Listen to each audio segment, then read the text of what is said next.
हरे कृष्ण, राधे राधे। मेरे YouTube channel पर आप सभी का स्वागत है। साल 2025 में देव उठनी एकादशी कब है?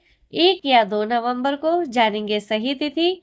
किस तारीख को और किस दिन को देव उठनी एकादशी का व्रत करना विशेष फलदायक माना जाएगा, ये भी जानेंगे। वीडियो शुरू करने से पहले आपसे एक ही विनती है कि वीडियो को लाइक करें, वीडियो पसंद आए तो इसे ज़्यादा से ज़्यादा शेयर भी जरूर करें। चैनल को सब्सक्राइब करना ना भूलें और कमेंट बॉक्स में जय लक्ष्मी नारायण जरूर लिखें।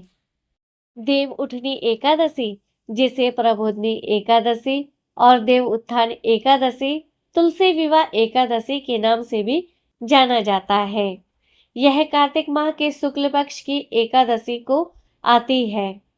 देवसैनी एकादशी के दिन भगवान श्री हरि विष्णु 4 महीने की योग निद्रा में चले जाते हैं और कार्तिक माह के शुक्ल पक्ष की एकादशी देव उठनी एकादशी पर जागते हैं, जिससे चातुर्मास का अंत होता है, यानी समापन हो जाता है। भगवान श्री हरि विष्णु जब 4 माह की गहरी निद्रा से जागते हैं, उनके जागने के बाद शादी, विवाह, शुभ कार्य जैसे मांगलिक कार्य, मुंडन, गृह प्रवेश आदि कार्य शुरू हो जाते हैं। इस दिन तुलसी विवाह भी किया जाता है और इसी दिन विवाह का बहुत ही भारी साया होता है। बहुत से लोग इस दिन अपने पुत्र और पुत्री का विवाह भी इसी दिन संपन्न करते हैं। भक्त भगवान विष्णु और मां लक्ष्मी का इस दिन पूजन करते हैं और इस दिन एकादशी का व्रत भी रखते हैं। देव उठनी एकादशी का महात्म्य की कथा ब्रह्मा जी ने स्वयं नारद जी से कही थी। जिसके हृदय में प्रबोधनी एकादशी का व्रत करने की इच्छा उत्पन्न होती है, उसके 100 जन्म के पाप भस्म हो जाते हैं और जो इस व्रत को विधि पूर्वक करता है, उसके अनंत जन्मों के पाप नष्ट हो जाते हैं। देव उठनी एकादशी कार्तिक मास के 11 के दिन आने वाली एकादशी होती है। इस दिन भक्त भगवान हरि विष्णु को प्रसन्न करने के लिए एकादशी का व्रत रखते हैं।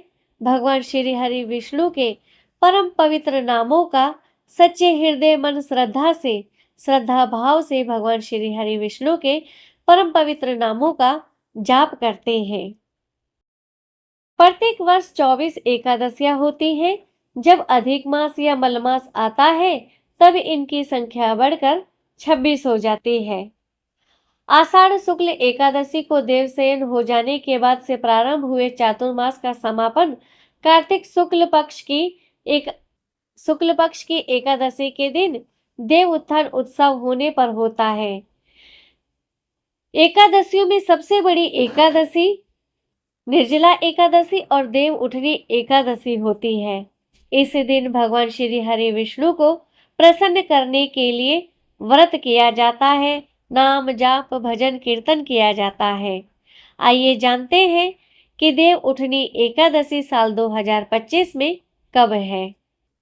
कार्तिक शुक्ल पक्ष की एकादशी तिथि का प्रारंभ 1 नवंबर शनिवार को सुबह 9:10 से हो रहा है।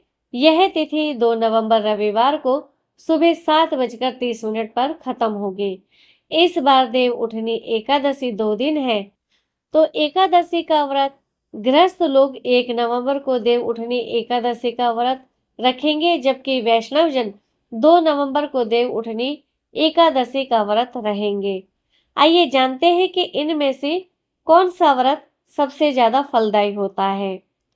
दशमी युक्त जो एकादशी होती है, उस एकादशी का व्रत इतना फलदायी नहीं होता।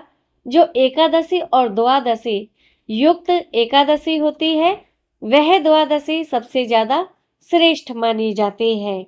इसीलिए वैष्णव जन 2 नवंबर को देव उठनी एकादशी का व्रत रहेंगे और इसी दिन वह तुलसी विवाह भी संपन्न करेंगे।